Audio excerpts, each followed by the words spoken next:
क्या कहना है पवन सिंह खेसारी के बारे में? सड़क छाप गवैये हैं ये।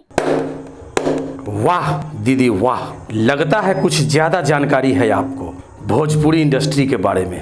क्या कह रहे थे आप पवन सिंह और खेसारी लाल यादव के बारे में? ये बहुत ही छिछोरे और लुच्चे लोग हैं। छिछोरे और लुच्चे का मतलब तो यही है कि वे किसी राह चलती लड़की को छेड़ दिए हो, किसी राह चलती लड़की का हाथ पकड़ लिया हो, उन पे कोई छेड़खानी या रेप का मुकदमा चल रहा हो, वही छिछोरा होता है, वही लुच्चा होता है। मेरे हिसाब से तो छिछोरे ऐसे ही लोग होते हैं। रोटी बेच करके महंगी गाड़ी बंगले बनाने वाले लोग हैं। महंगी गाड़ी और इनके महंगे बंगले, ये तो इन दोनों से जलने वाली बात हो गई।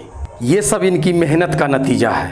गंदगियां ज्यादा आपको देखने मिलती। किन लोगों की? Trending star, power star, diamond star और गोल्डन स्टार। एक बात जानते हैं आप राठौर जी, गंदे गाने गाने वाले से ज्यादा सुनने वाले जिम्मेदार होते हैं। ये बड़ी अच्छी बात कही है। जिस तरह नशा करने वाले से ज्यादा जिम्मेवार नशे का सामान बेचने वाला होता है, पर इस पे तो आप चर्चा नहीं करेंगे। अच्छे गाने से ज्यादा गंदे गाने पे व्यू आते हैं। पूरे यूपी बिहार झारखंड में दूध पीने वालों से ज्यादा शराब पीने वाले लोग हैं। इंडस्ट्री में ये भी गंदगी साफ करने आया था, आज उसी गंदगी में अपना कुल्ले टिकाए बैठे हैं। बात तो सही है। सोच बदलिए, इंडस्ट्री अपने आप बदल जाएगी। अगर हमारी बातों में इतनी भी सच्चाई है तो इस वीडियो को शेयर जरूर कीजिएगा। धन्यवाद।